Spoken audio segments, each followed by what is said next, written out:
Apple held their annual September event today and they announced a lot of things from the iPhone 7 to the new Apple Watch and stuff like that. So this is basically what happened. So first of all, James Coburn, Pharrell Williams and stuff, they did this whole carpool thing where they sang and stuff like that with Tim Cook at the beginning. But then after all of that, they went on to talk about Apple Music, where they basically talked about exclusive albums as if they're a good thing. And then they said about Mario Run, which is basically Mario coming to iOS devices. So they showed a demo of this game with some of its functionality.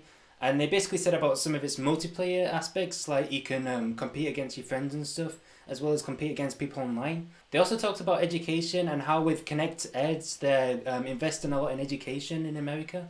And what they're basically doing with this is they're donating a whole lot of Apple devices to classrooms, to teachers and students there basically, and they're putting Apple TVs in every classroom to basically help in education and stuff like that. And they're really embracing Swift Playground and using that to teach kids Swift coding basically. And then they went on to talk about iWork, and they basically bring in real-time collaboration into it, whether it's public or private, which is great because Microsoft Office had this beforehand. And then they talked about new device announcements. So they started off with the Apple Watch 2, where it basically looks the same, but it's got a lot of different things under the hood. So they started off with a recap of WatchOS 3, which we've already seen in WWDC. But then they went to talking about Pokemon Go and how it's supported on the Apple Watch, and they gave a whole demo of that. And you can also get the Apple Watch in ceramic now, and it seems that they've dropped the whole gold thing that they had in the first generation Apple Watch. And there's also going to be a Nike version, which is going to have Nike straps, which kind of look like this. And Apple Watch Series 2, which is basically Apple Watch 2, is going to be available for $369. And Series 1, which is basically the first generation Apple Watch, is going to be available for $269. And then they went on to talk about the iPhone 7, which took up pretty much half of the keynote. So the iPhone 7 is going to be mostly unibody aluminium. It's still going to have the antenna lines, but on the dark editions, basically the black and the jet black ones, you're barely going to be able to see them. They're going to be along the top of the phones instead of right through the middle. And as rumours were saying, the home button has changed. You can still see it. It is just still a bump in the phone basically. But it's now Force Touch enabled, and it works with a whole taptic engine, kind of like what the MacBook Pro does, where basically you push it down and the taptic engine gives you that sensation. The iPhone is also now IP67 water resistant and dust resistant. And both the iPhone 7 as well as the 7 Plus have optical image stabilization, but both of them have different cameras, which I'm going to go on to. So apparently they're both great in low light conditions. The iPhone 7 Plus has a dual lens camera, while the iPhone 7 just has a single lens camera. And basically what the dual lenses let you do on the iPhone 7 Plus is basically zoom into things. The second lens is more zoomed in, it's two times zoomed in. So you're going to be able to zoom into objects through optical zooming instead of just software zooming.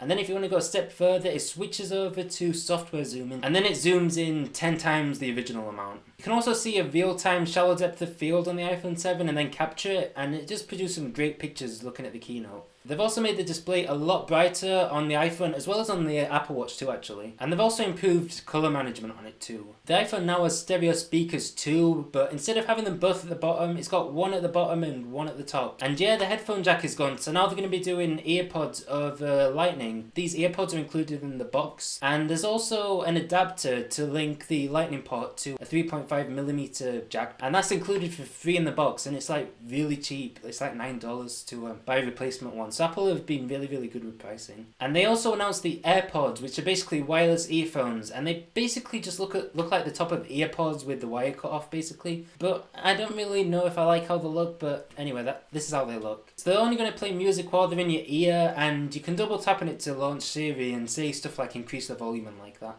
They've got easy pairing, so basically how you pair them is you open the box next to your phone and then you press connect on your phone and it just connects like that. And then it syncs with iCloud to sync the AirPods to all of your other devices. And you can also use either one of these AirPods or two of them at the same time. And then it will route all of that audio to the single AirPod that you're using if you're only using one AirPod. So the earpods themselves have around 24 hours of charge apparently, and if you use the case with it, then it's going to give you 5 hours of charge, basically just charging in the case. But then the case connects into a lightning port, and that's basically how you charge the AirPods. They also said about improved support for Apple Pay in Japan on transit and stuff like that, which is basically made up of 4 cores, 2 of them high-powered ones, and 2 of them low-powered ones, which barely take any energy. And what this is basically going to do is it's going to give you 2 extra hours on the iPhone 7 compared to the iPhone 6s, and it's going to give you 1 extra hour on the iPhone 7 Plus compared to the 6s.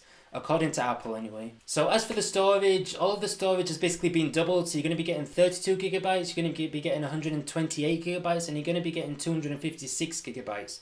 And the iPhone 6S is still going to be sold, but it's going to be now 32 gigabytes and 128 gigabytes. So basically the storage has been doubled for them too. They also announced that the iPhone upgrade plan is going to be coming to the UK and China.